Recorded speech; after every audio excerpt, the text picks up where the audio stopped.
pour interagir. Est-ce que vous avez des questions ou pas par rapport à tout ce que ça vient de vous énumérer juste avant? Aucune? Même toi, Anaïs, pas de questions? Non, pour le moment, ça va. Non? On va continuer alors.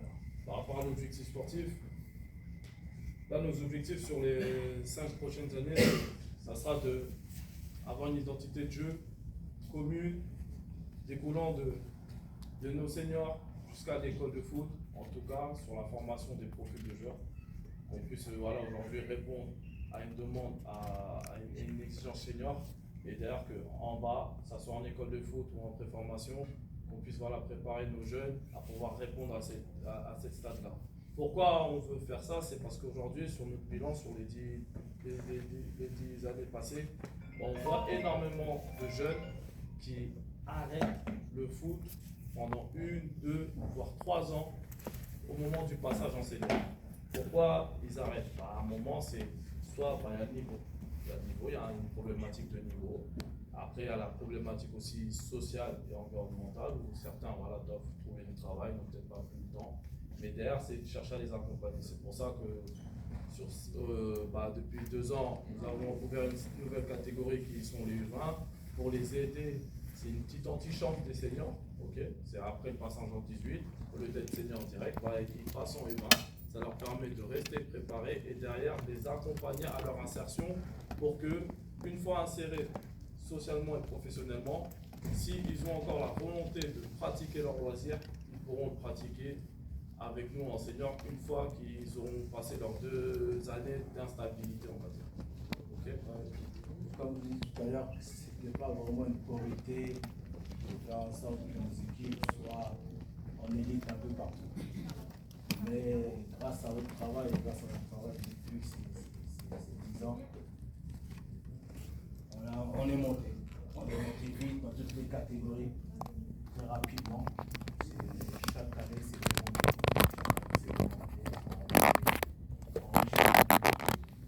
Cette année, la semaine prochaine, on va mettre une dans toutes les catégories. 14, il va nous manquer les 18.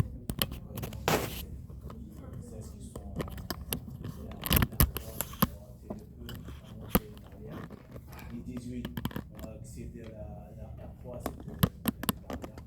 Donc, on va aller chercher petit à petit cette montée en R1. Je sais qu'on a des jeunes, parce que le vivier dont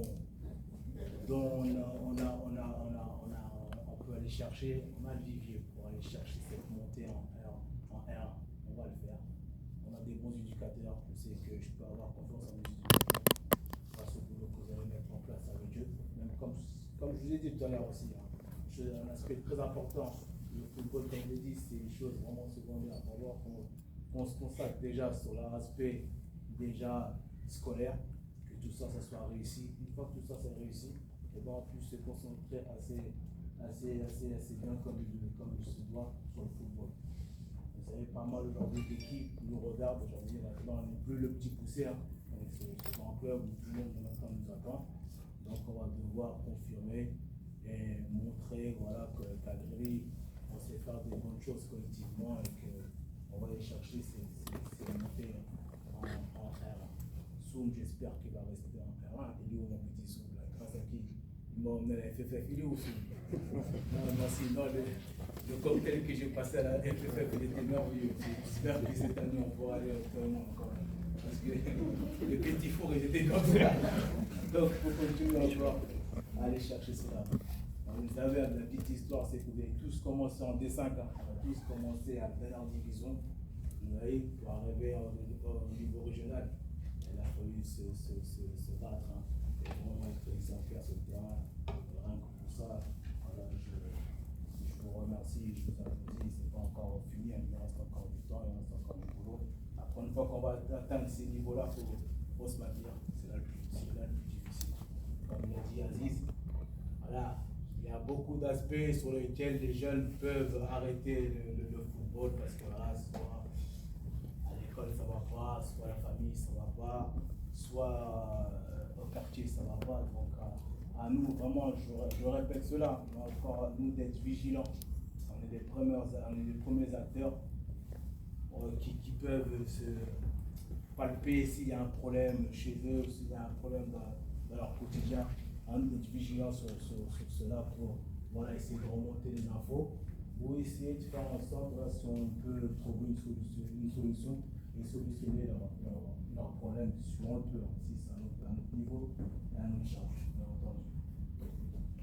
Le pôle très important sur lequel voilà, on n'a pas souvent réussi, mais bon, on a souvent eu des bons chiffres, mais on a une petite difficulté à maintenir ces personnes-là assidus, réguliers en entraînement. C'est le pôle féminin. Le pôle féminin, on a commencé, on était peut-être 20. Aujourd'hui, on atteint des chiffres à 200 entre 100 et 200 filles. Voilà, c'est compliqué. Je vais maintenir, c'est compliqué de garder, hein, Stéphane? C'est compliqué. Mais cette année, vraiment, on est parti rechercher d'autres éducateurs parce que vraiment, je veux que ce pôle-là puisse s'étoffer davantage. Davantage, parce qu'il y a pas mal de filles. Il y a eu la Coupe du Monde qui s'est passée il y a quelques jours là. Il y a pas mal de filles dans nos quartiers qui ont envie de faire du foot. Il faut juste que nous, on puisse les accompagner davantage. Même si je sais qu'on fait beaucoup, mais voilà, il y a un travail qu'il faut mettre encore plus en place. On a essayé, notamment avec les sorties culturelles, on s'est emmené un peu en Espagne ou d'autres endroits pour vraiment essayer voilà, d'aller les chercher et que ces filles soient intéressées à venir au football. On va continuer encore déjà à atteindre ce chiffre de 200, c'est très bien. Et si on peut encore travailler et aller chercher ces filles qui sont à la maison, qui veulent faire la pratique du foot, mais ça n'arrive pas parce qu'il y a un petit problème à la maison ou choses comme ça, on va essayer de casser ces barrières.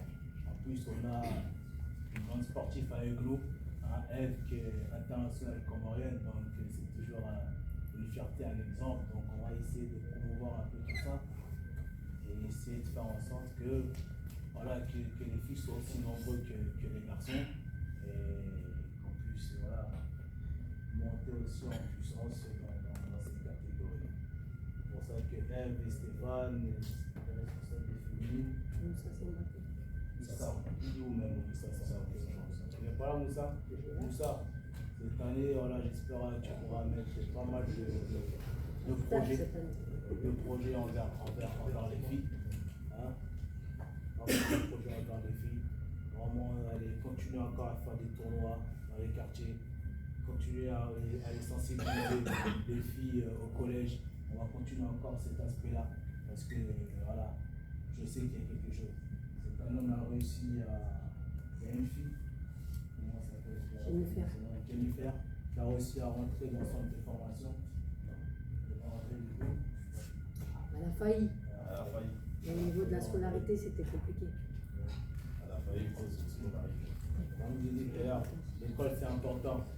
Malheureusement, elle n'a pas pu rentrer dans le pôle de formation Clairefontaine parce que ses notes n'étaient pas au niveau.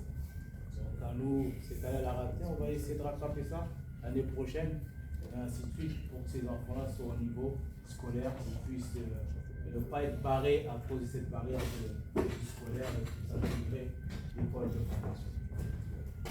Après là, on va aller sur un nouvel aspect aussi.